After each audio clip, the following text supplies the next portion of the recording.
We are picking up from 2 weeks ago because someone was sick. Um, and we're in chapter 5. It seems like every chapter you do in Daniel is a famous story. It's just like every single chapter you do. You do the writing on the wall, and then next week you go to the lion's den. It's just story after story that we all grew up on. Um, so we'll see what we can dig out of it, because I know in this group most of this is, you're familiar with most of this, but we'll see what we can drag out of the text here. So we start off here in verses 1 to 4. Belshazzar the king made a great feast for 1,000 of his lords, and drank wine in the presence of the 1,000. While he tasted the wine, Belshazzar gave the command to bring the gold and silver vessels which his father Nebuchadnezzar had taken from the temple, which had been in Jerusalem, that the king and his lords, his wives, and his concubines might drink from them. And they brought the gold vessels that had been taken from the temple of the house of God, which had been in Jerusalem, and the king and his lords, his wives, and his concubines drank from them. They drank wine and praised the gods of gold and silver, bronze and iron, wood and stone. All right, this already seems like a bad idea, if you're asking me. It's just not the best of ideas. All right, it was bad enough that the stuff got taken from Jerusalem and brought to Babylon. That was bad enough, but the way this is being used now, when it comes to here, we finished 2 weeks ago, chapter 4. Nebuchadnezzar had just come out of his 7-year madness, and now he's out of the picture.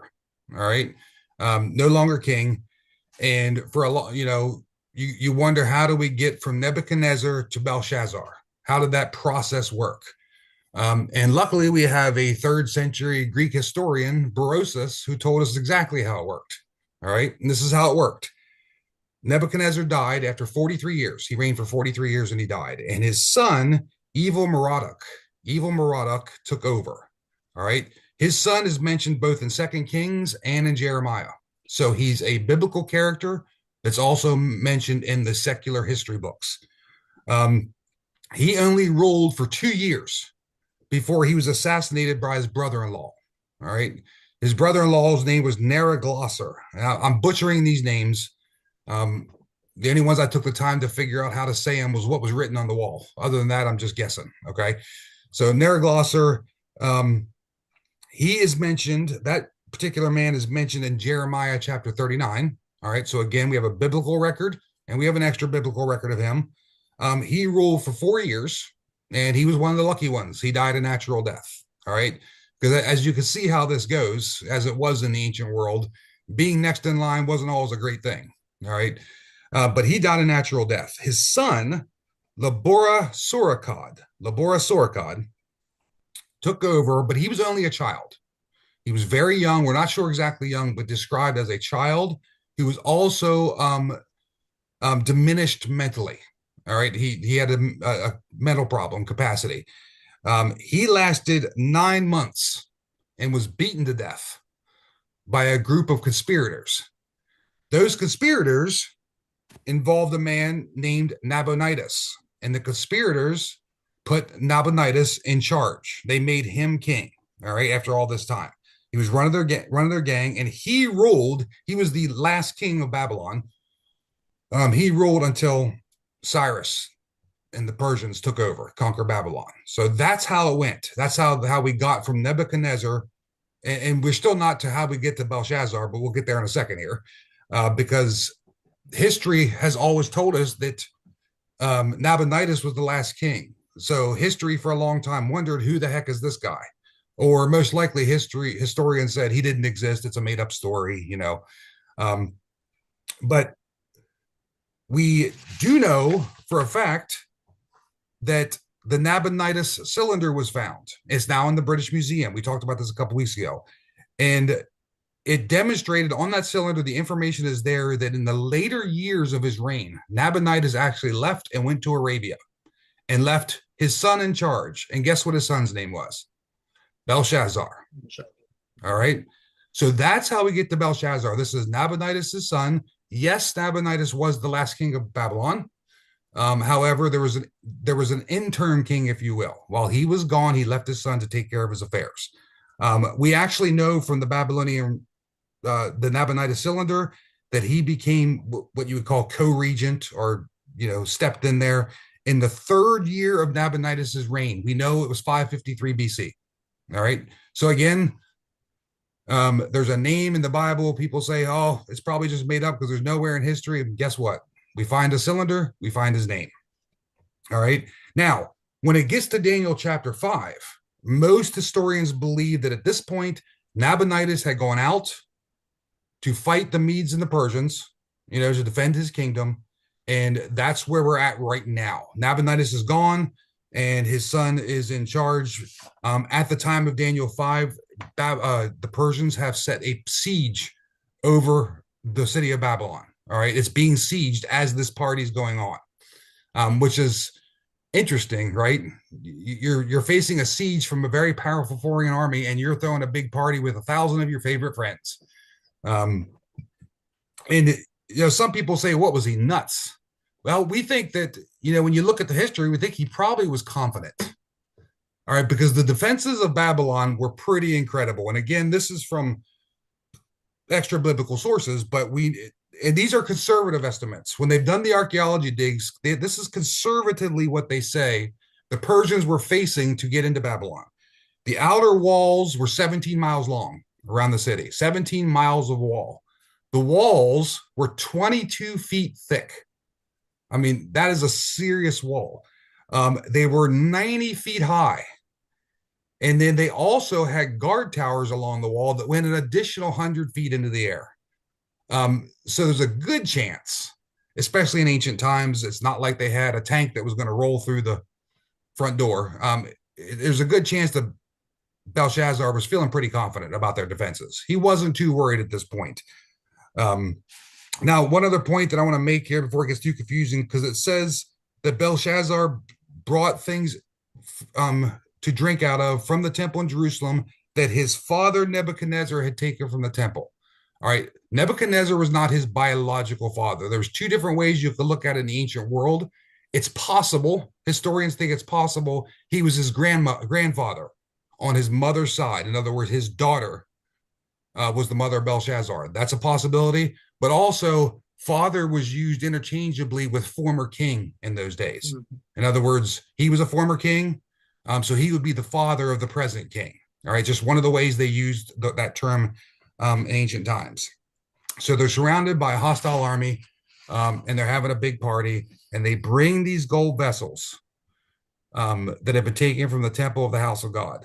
So what this looks like at this point is he's foolish enough to throw a party when his city's in deep trouble. You can guess that he was getting a little tipsy, getting a little crazy, right? A little out of control. And then it appears that he also decided to bring these. Most historians thought he brought these to the banquet hall to help remember a former victory, to cheer up his lords and the other people, because look how powerful we are.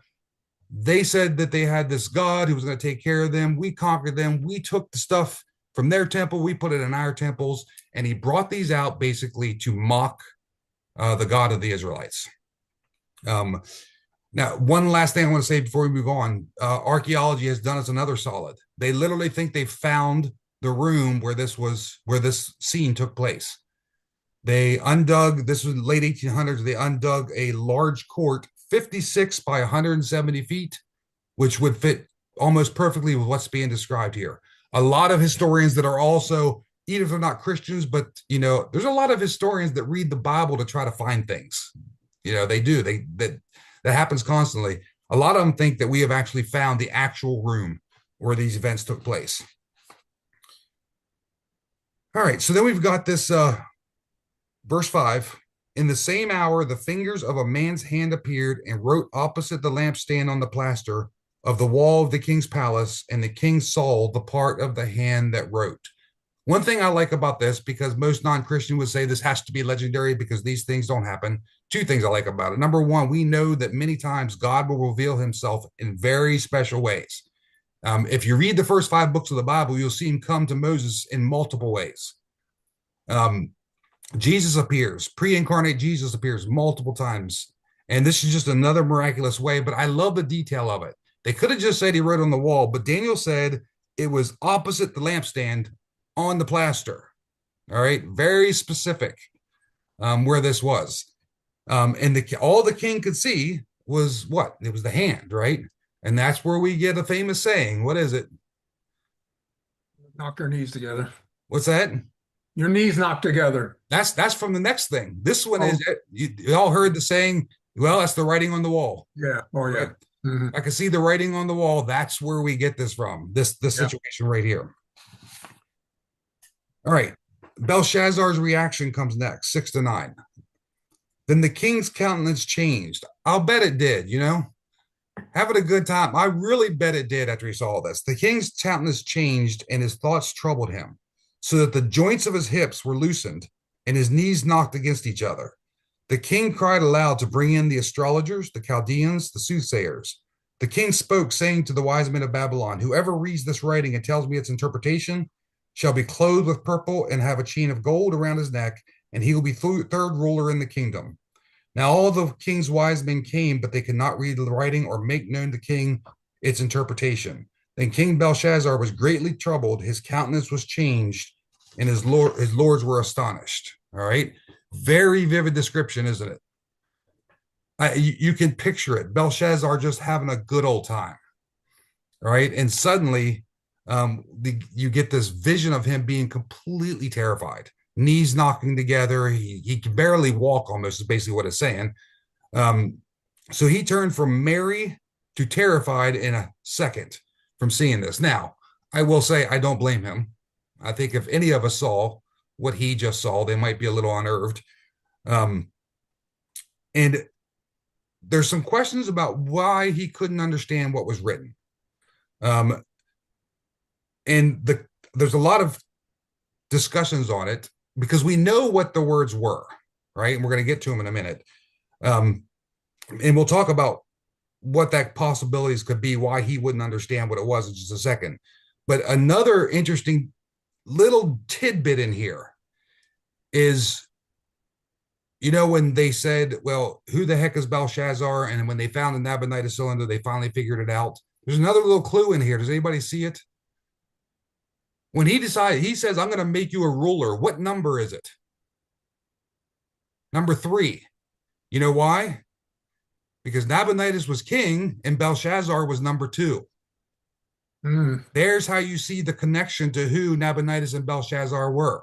He couldn't give him number 2 because he was number 2. He couldn't give him number 1 because his father was number 1. That makes Daniel third in the kingdom and backs up the archaeological evidence from the Nabonidus cylinder that he was co-regent for this period of time. And when, we don't know, because Daniel came to interpret these words here, and you're going to see it's not hard for him. It's not difficult for him to figure out. So there's a couple different thoughts here. Primarily, either God put a veil over their minds, so it was going to require Daniel to do it because the message needed to be given. There's a secondary idea that I think is kind of interesting, and that's that it was written in Hebrew. The words are Hebrew. And you would think that some of the soothsayers, some of the astrologers could speak Hebrew, but guess what the Hebrew writers back then and even today tended to do when they wrote literature or wrote anything? They tended to exclude vowels. So it probably looked like just a bunch of garbled stuff that they had no idea what was going on. And then Daniel would come in and naturally, understanding Hebrew the way he did, he would naturally insert the vowels and be able to speak the words and tell him what it meant. All right. But notice they didn't ask Daniel. What's that tell you about Daniel and his situation right now? He sort of was left behind. He was left behind. Now, what we got to understand is at this point, Daniel was well past 80. Mm-hmm. We're talking about him being 80 plus years old. Can anybody imagine being 80 years old? He's a brat, Terry. Yeah, but that's what most commentators believe. Most commentators believe that Daniel was semi-retired. I mean, he was a good friend of Nebuchadnezzar's for a long, long time, and was in his court, was an important person, but had probably just moved on after Nabonidus and through the other previous kings, and was probably in semi-retirement. But somebody remembered, all right, who he was, reading 10 to 12. The queen, because of the words of the king and his lords, came to the banquet hall. The queen spoke, saying, O king, live forever. Do not let your thoughts trouble you, nor let your countenance change. Excuse me. There is a man in your kingdom, in whom is the spirit of the holy God. And in the days of your father, light and understanding and wisdom, like the wisdom of the gods, were found in him. And King Nebuchadnezzar, your father the king, made him chief of the magicians, astrologers, Chaldeans, and soothsayers, inasmuch as an excellent spirit, knowledge, understanding, interpreting dreams, solving riddles, and explaining enigmas were found in this Daniel, who the king named Belshazzar. Now let Daniel be called, and he will give you the interpretations. All right. Somebody remembered, right? The queen, probably the queen mother. We don't know who she is. We're not positive who she is, but most people, most commentators think it's most likely she was Belshazzar's mother. All right, the queen mother is who the best guess is, but again, it's simply just a guess.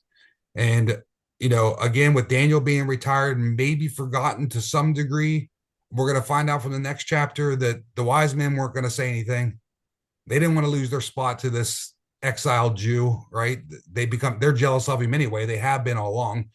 And I think it's interesting that the queen, and I think it's out of respect, I think, because she calls him by his given name. She calls him by Daniel multiple times. She says, basically we gave him the name Belshazzar, but his name is Daniel. All right. And she reminds Belshazzar of what he should have already known. All right. If he had any idea of the very recent history of the Babylonian Empire, he would have recognized and understood what Nebuchadnezzar went through. He would have recognized and understood how important Daniel was and how foolish it was to mock the God of Daniel. I mean, that just seems crazy to me because I just can't believe that he was completely clueless and had no idea about what had happened in the past, because we're not talking that long, 10, 15 years difference since Nebuchadnezzar died. But here we are. All right. So he's forgotten him, but he's desperate. He's scared. He's nervous, and he needs to know. So he brings him in. Verses 13 to 16. Then Daniel was brought in before the king. The king spoke and said to Daniel, Are you that Daniel, who is one of the captives from Judah, whom my father the king brought from Judah?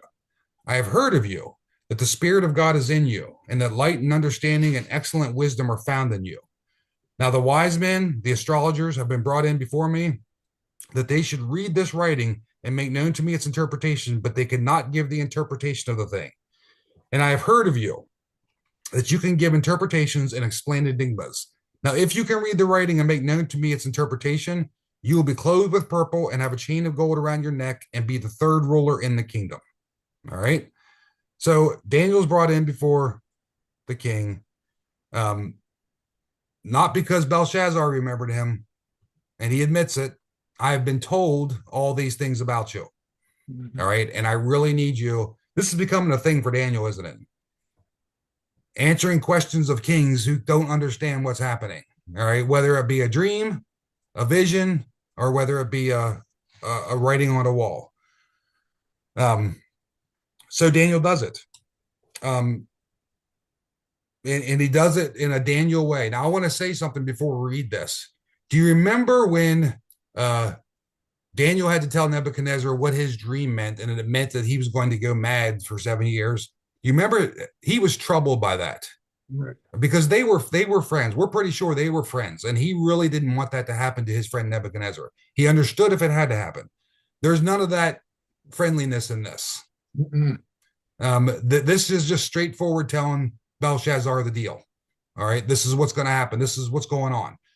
He's just straightforward. He's not holding back anything because probably he knows what brought this on. I'm going to guess at this point, details have been given to Daniel. Here's what happened. And after we did this, this happened, and this is where Daniel's at. So he answers him here in 17 to 23.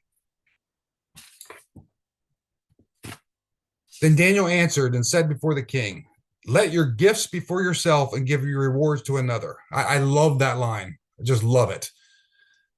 Yet I will read the writing to the king and make known to him the interpretation. O king, the most high God gave Nebuchadnezzar your father a kingdom and majesty, glory, and honor.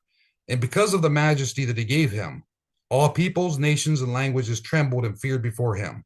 Whomever he wished, he executed. Whoever he wished, he kept alive. Whomever he wished, he set up.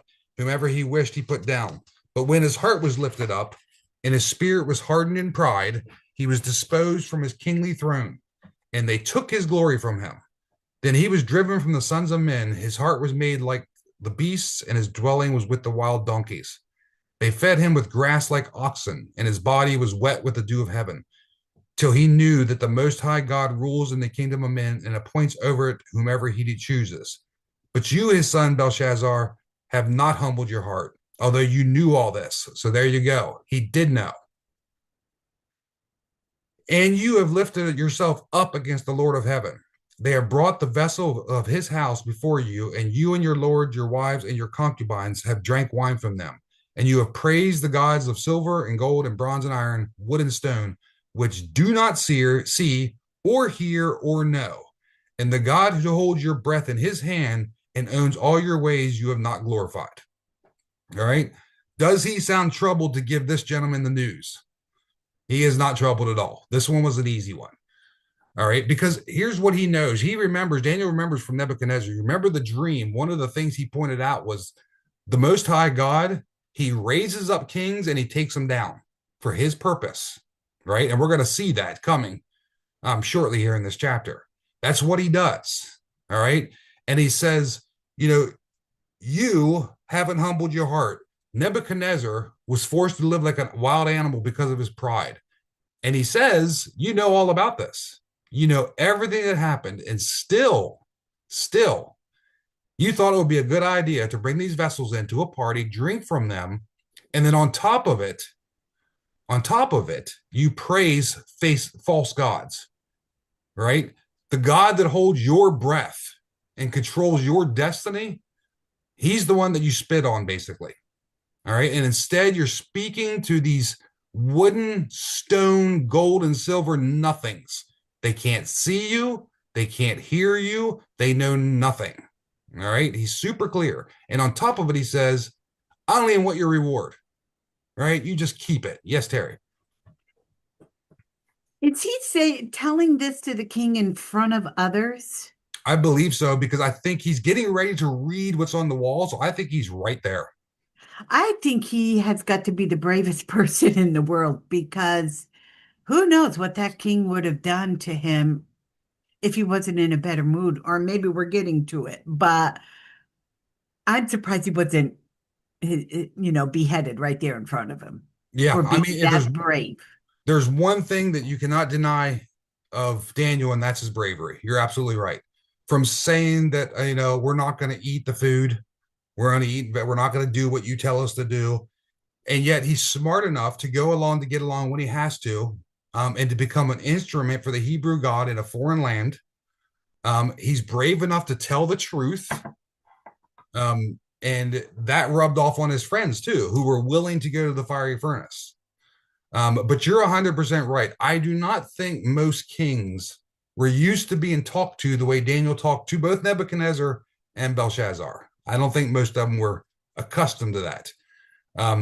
But the one thing Daniel had, well, he had two things on his side. One was he was serving the actual real God of the universe. That's number one. And number two, he had information that they desperately wanted, right? He was seen as someone who could solve a problem. And in a kingdom like that, that's a very valuable man to have around. All right. So that's what he's going to say. He's going to say, you blaspheme God, because the way you act and the things you do should glorify your creator. Instead, you're spitting on your creator. You're mocking him with these vessels, and then you're praying to things that mean nothing, literally nothing. All right. And that's a big problem. So he's being straightforward with him. All right. And then he gives him this information in 24 to 28. Then the fingers of the hand were sent from him, and this writing was written. And this is the inscription that was written. Mene, mene, tekel, upharsin. This is the interpretation of each word. Mene, God has numbered your kingdom and finished it. Tekel, you have been weighed in the balances and found wanting. Perez, your kingdom has been divided and given to the Medes and Persians. All right. If you go look at, and I did, the actual Hebrew meaning of each of these words is spot on. It's exactly what it means. It is even deeper than what Daniel said when you really look at it. Mene literally means numbered. All right. And that's what he said. Your kingdom is numbered. It's going to end. The big one is tekel, to be weighed. All right. It's in Hebrew from the Aramaic. It means to be weighed, but it very specifically means to be weighed and judged on a moral level. All right. Not weighing like pounds, but the word specifically has the concept of a judgmental context, a more moral context, which is exactly what he's saying. God's saying, I have weighed you morally and I find you lacking. And then Upharsin is the plural form of Perez. Why is that? Because as we know, his kingdom was split, but it was split between what? Two kingdoms. It's plural. All right. You're going to be split between the Medes and the Persians. So the Hebrew that what Daniel read here, those Hebrew words absolutely were spot on, meaning for meaning. And considering that God wrote them, I'm not shocked. I'm not saying anybody is shocked. But the words held such weight and meant exactly what they said. And this interpretation was very, very simple for Daniel. Notice he's not thinking. He's just saying, this is what it means. Did you have something, Dan? No. Okay. All right. You're going to be given to the Medes and the Persians. Okay. And what we know from secular history is that's exactly what happened. All right. And if you go outside history, Herodotus, the father of history, he says that King Cyrus, there was a siege in Babylon. King Cyrus conquered Babylon by diverting the flow of the Euphrates River to a swamp, which enabled him to walk under the water gates. Okay. But here's the problem. And this was still a big problem. The gates of Babylon, we already talked about the walls. They were some serious walls. But you still had to deal with the gate. And the gate was a very special gate. It was made of bronze. This was not one of those wooden gates that you were just going to, ram a few times and it was going to fall open. This was a bronze gate and was a real problem. Do you know how Cyrus was able to penetrate the wall through that gate? History records, unbelievably, it was unlocked from the inside. It wasn't latched. All right. And that's how he was able to get through. And the taking of Babylon, if you read this chapter 5 here, was almost bloodless. Very quick. That's why they overwhelmed them very quickly. It was almost bloodless. Now, that brings us to something crazy. And I think some of you probably know this, but if you go to Isaiah, starting at chapter 41, it talks about how God is going to restore the people of Israel. All right. And remember, the people of Israel are exiled right now. And you get up to chapter 44, verse 28. All right. Through, say, 45, 6 or 7. I want to read this to you. All right. Because let's remember the important things here. Cyrus attacked Babylon. The gates were made of bronze and they were unlocked from the inside. They weren't latched. Let me read you this from Isaiah, and let me preface it by saying Isaiah wrote this 210 years before these events, 210 years prior. Let me read this to you. Who says of Cyrus, all right, he's talking about somebody that's going to rescue the Jews, and then he names him by name here in chapter 44, verse 28, names him by name. Who says of Cyrus, he is my shepherd and will accomplish all that I please. He will say of Jerusalem, let it be rebuilt, and of the temple, let its foundation be laid.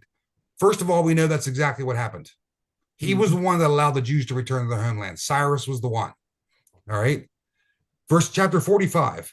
This is what the Lord says to his anointed of Cyrus, whose right hand I take hold of, to subdue nations before him and to strip kings of their armor.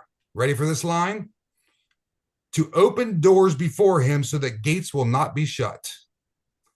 I will go before you and will level the mountains. I will break down gates of bronze. This was written 210 years prior. And when we talk about God raising up kings and to accomplish his doings, God named that king 210 years earlier. And here we're seeing it in Daniel come to fruition. This is why Daniel frustrates non-believers, the skeptics. This is why they have to date it in the 2nd century. Mhm. All right, they have to, because this stuff should not be possible. But it is, because we serve a God who made it all possible. And you can argue with the dating of Daniel all you want, but no historian really will argue with the dating of Isaiah. Isaiah is pretty firm in where they think it is. So there's really no getting around what Isaiah said 200 years before these events, regardless of when Daniel was written. There's no getting around that. All right. And in verse 29, then Belshazzar gave the command, and they clothed Daniel with purple and put a chain of gold around his neck and made a proclamation concerning him that he should be the 3rd ruler in the kingdom. All right. So Daniel told him he didn't want it, but he got it anyway. And his promotion lasted about 3 hours. Yeah. Somewhere in that neighborhood. Yeah. So it was super temporary. It's probably why Daniel didn't care. We do know that he was promoted under Darius, so he still was promoted in his position. But that night, verses 30 and 31, that very night, Belshazzar, king of the Chaldeans, was slain. History books tell us that too. The history books say when they penetrated into the inner walls, the king was killed. All right. And Darius the Mede received the kingdom being about 62 years old. All right. Now, this brings up, you remember one of our other questions, the other problems that people have with Daniel. And one of them was that Darius the Mede is not mentioned anywhere in ancient history, right? We don't have record of him anywhere. So it might be, there's 3 possibilities that most biblical historians, biblical commentators see. Because look, we didn't have Belshazzar's name either. And then Nabonidus cylinder was found and we had his name. We didn't have Pilate's name either in history. And then the Pilate was stoned and we had his name. We didn't have Caiaphas's name either. And then the ossuary was found with the name Caiaphas on it. All right. There's lots of things that we don't have. That doesn't mean they're not true. Absence of evidence does not mean evidence of absence. And the fact that we don't know who Darius was exactly from secular history matters not to me. It doesn't bother me at all. There's 3 possibilities. One was it was another name for Cyrus. All right. I don't like that one, to be honest with you personally, because in the book of Daniel, they seem to be spoken of independently. All right. It doesn't really jive that they are the same person. It's also possible he was Cambius. That is the son of Cyrus, who served under his father as ruler of Babylon. Not a huge fan of that one either, because we know who this guy is. And you would think that somewhere in the history books, he would have been referred to as Darius interchangeably. The last one I like a lot, because there is some words that sort of point to the spelling close to Darius, meaning an honorific title, holder of the scepter. All right. And because of that, a lot of commentators think that right after Babylon was captured, this gentleman was put into place. His name was, let me say it right, Gubaru. All right. We find his name, Gubaru, Gubaru, in ancient documents. And the reason he's probably the best candidate for who this is because he was the ruler that immediately after Babylon was captured, he was put in place. All right. And you would think Daniel would know this, right? Daniel's there. So I don't think he was trying to trick us. I think either Darius and Gubaru was just another name for Gubaru, or it was an honorary title. Either way, if this is the big complaint you have with the book of Daniel after everything we've read, then I'm sorry, have that problem. I don't. And I don't find it intellectually dishonest either, because there's enough evidence for everything. Every other character here is well known in history. And you're going to say because one guy we're not sure of, I don't have a problem with it. And I know you don't either, because we believe in the Bible and how it's written. And Daniel recorded it as Darius. That's funny. Because I was always taught it was Gabrias. Yeah, there's different. Okay. Yeah, there's different. Gabrias sounds like Darius. She's right. Another name for Gubaru is Gabrias, which is very close to Darius. I mean, you can see how that could get mixed up. And we have both those names in ancient documents, but they're always referring to the same person. So that's what's very possible. But Daniel says Daniel called him Darius. Daniel is the one telling the story. This is not a Babylonian historical lesson. Daniel's telling a very specific story. It's got historical elements to it, but it's got other super important things involved in it also. There's a lot of lessons in here. We talked 2 weeks ago, we talked about Nebuchadnezzar, and his sin that brought him down was what? It was pride. All right. And Belshazzar didn't learn. All right. Belshazzar also dealt with pride, but then he took it a bit further. Belshazzar took it to almost mockery of God, which was his big mistake. All right, we still got 20 minutes left, so we'll just continue on here. I don't know if you guys knew about this, but there's a story about Daniel in a lion's den. Any of you ever heard of that before? I didn't think. I knew Rick didn't. Going back to, can you imagine? I mean, the Euphrates is a big river. Yeah. And for what would it take to divert the flow? I mean, think about it. I think it's bigger than the Potomac. I think it was about twice as big as the Potomac. Yeah, I mean, it wasn't the Mississippi, but it's large. I mean, obviously, they must have done it way upstream. I guess I don't know, because obviously, if not, they would have Belshazzar would have seen them doing it. What they were doing, yeah. Yeah. Yeah, he actually picked the perfect spot, and I don't know how far upstream it was either, but it had to be. You're right. It had to be, or he didn't do it right outside the city walls. The guards would have seen what they were doing, because they were able to walk right under the river gates to get to the main. Because there's also, it wasn't just the walls. Babylon had interconnecting inner and outer moats. I mean, they really had it going on. Yeah. And it was quite a feat of civil engineering. Today, the U.S. Army Corps of Engineers could divert that river in a couple hours. But back then, that's a whole different ball game. Yeah. Physical labor, and I don't even know how he did it. All I know is that he found a swamp, and it was probably obviously at a lower than sea level than the river was, and was able to divert the river at least enough to, I know it wasn't bone dry, but enough to the soldiers could walk through it.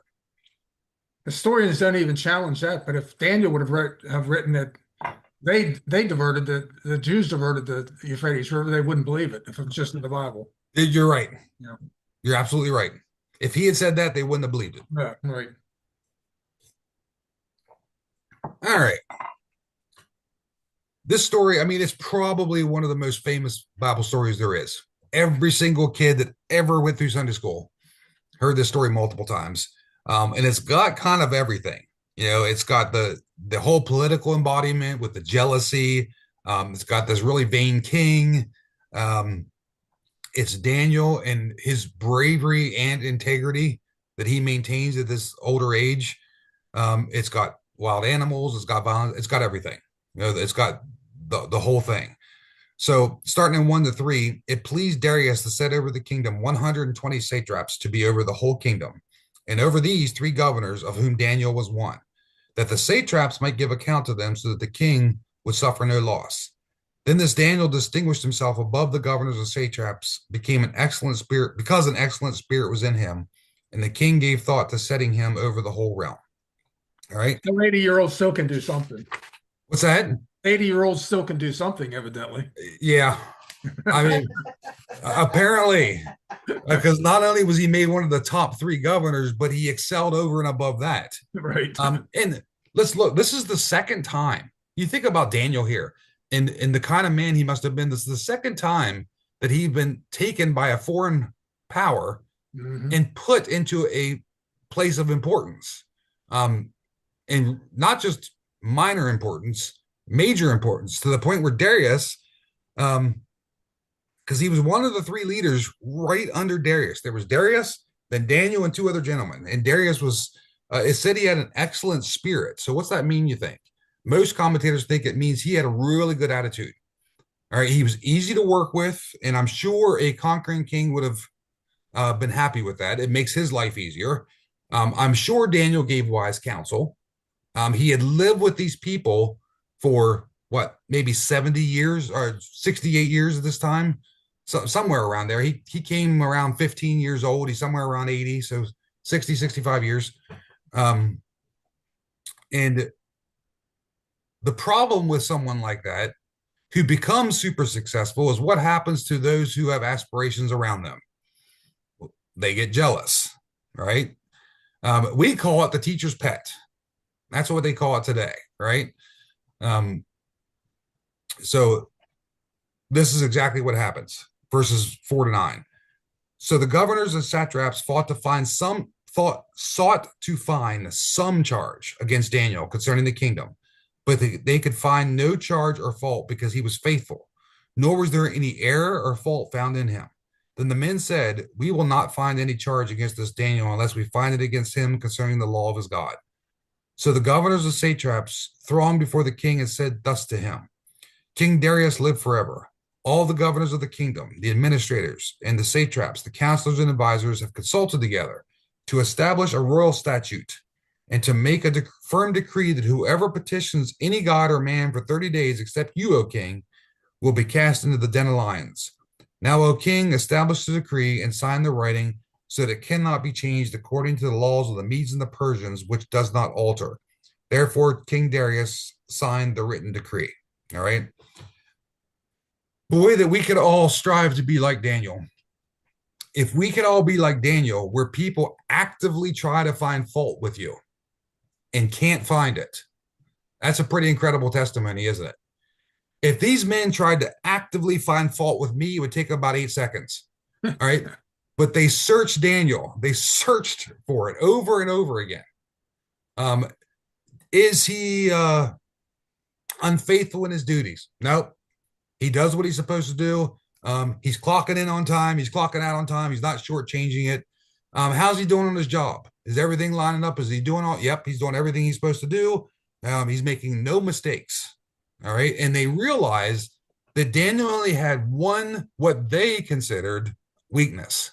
He had one weakness in their minds. Now, we know that wasn't a weakness. We know that was a strength. This is exactly why Daniel's character was what it was.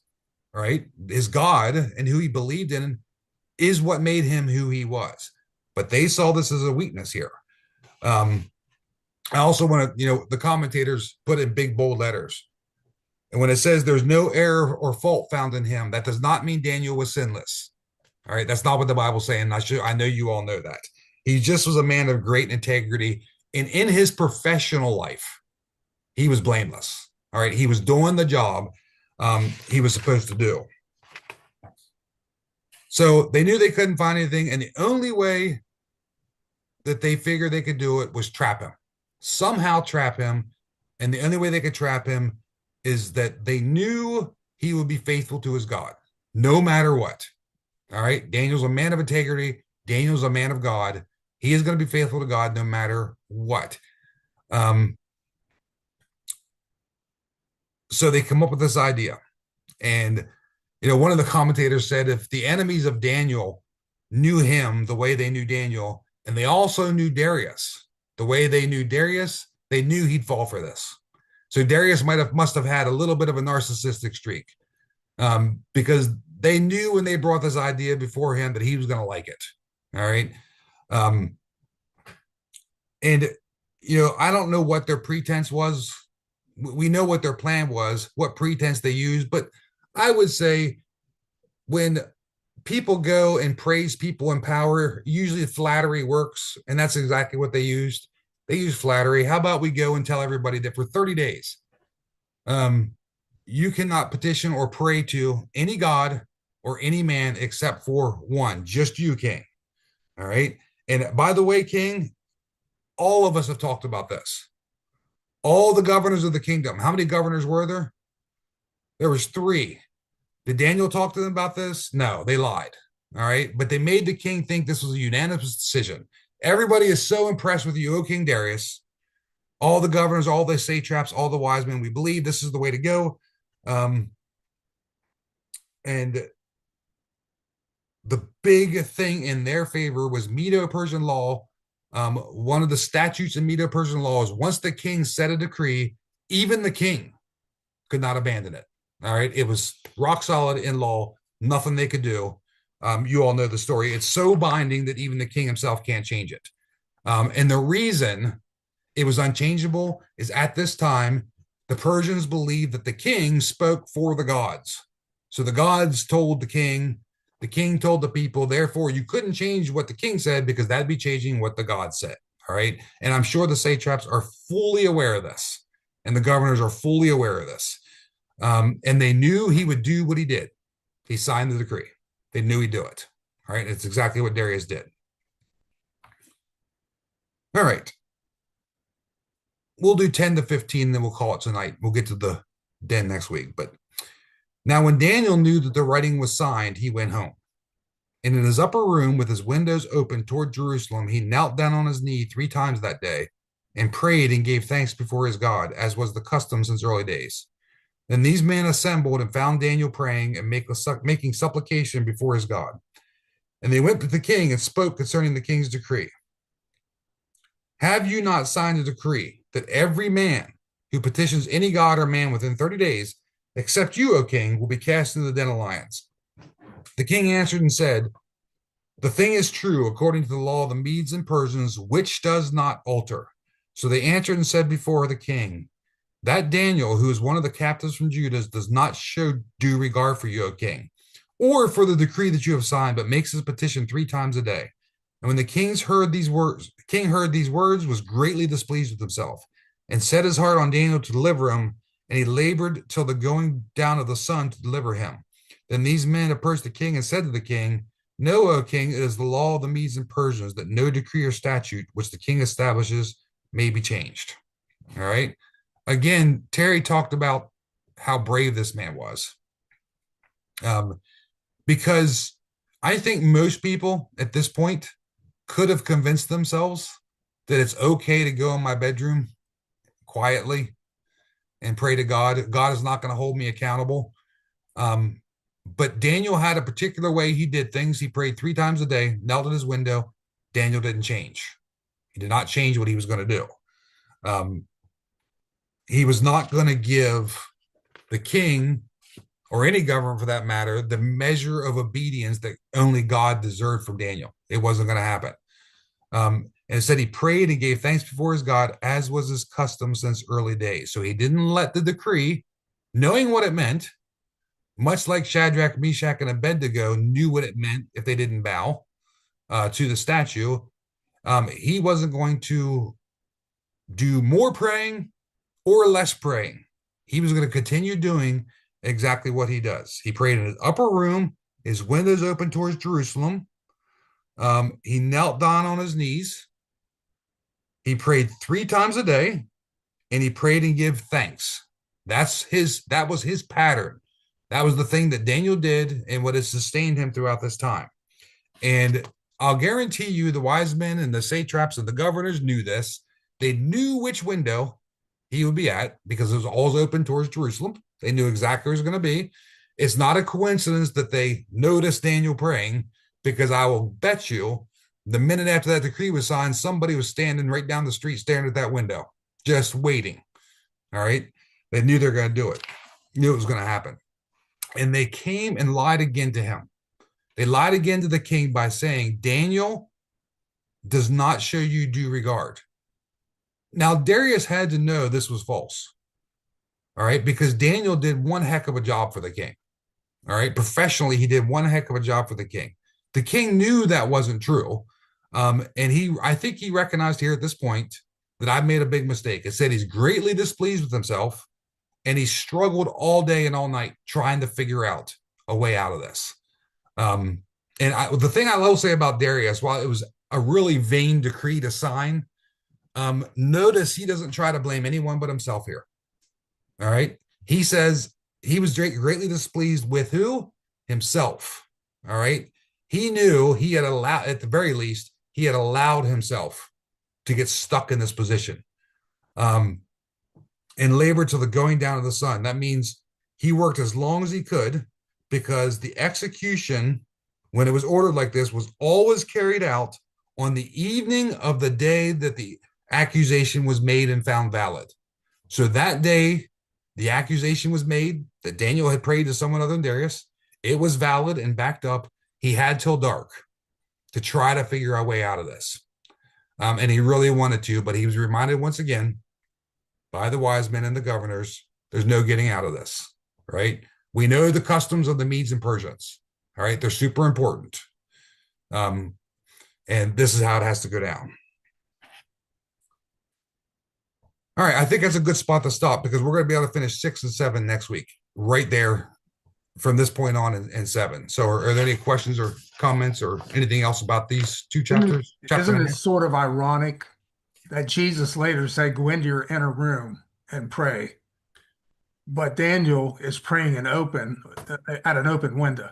Yeah. I mean, he could have certainly compromised himself. I mean, not compromised, but he could have just gone inside of the house somewhere where he couldn't be seen and prayed. Yeah. And just basically said, well, that's good enough. But he just challenged him. And you could make the case that it was good enough. Right. I don't think God would have held it against him. We're allowed to, it's not something that would have been so terrible to pray in private. But he was a bold man. He was not going to change what he was doing. Yeah. No more than he was going to eat the junk food the king wanted to give him, and no more than the 3 men were going to bow down to that statue, even if it meant going to the fiery furnace. Mm-hmm. And so now the king's got himself in a pickle. And next week you have to show up so you can find out if Daniel got out of this or not. I'm not going to give you any hints. All right. So cliffhanger. Yeah, cliffhanger for next week. None of you know what's going to happen. Is it okay if we read ahead? No, Rick. Yeah. So, thinking back to Daniel praying in the window, we often talk about it in Sunday school and on Zoom as well. People are always watching us to see how we react and how we interact with situations that take place. How is that Christian going to deal with this situation that he's going through right now? That again was a testimony for Daniel, that I'm not going to waver on the way that I worship my God, and I'm not going to change just to please you, because in their mind they could have thought, well, he's not praising his God now, and he didn't want them to think that. 100% agree. That's a good point. Wouldn't it be a great mission for each and every one of us and every Christian in this world to have people not wonder what that Christian is going to do, but I know what that Christian is going to do. All right, because that's what he or she always does, because she's a faithful believer. And that's where Daniel was. He was so readable because he was so honest and such a true believer in God that they were 100% sure this was going to work, because they knew he wouldn't stray from worshiping his God.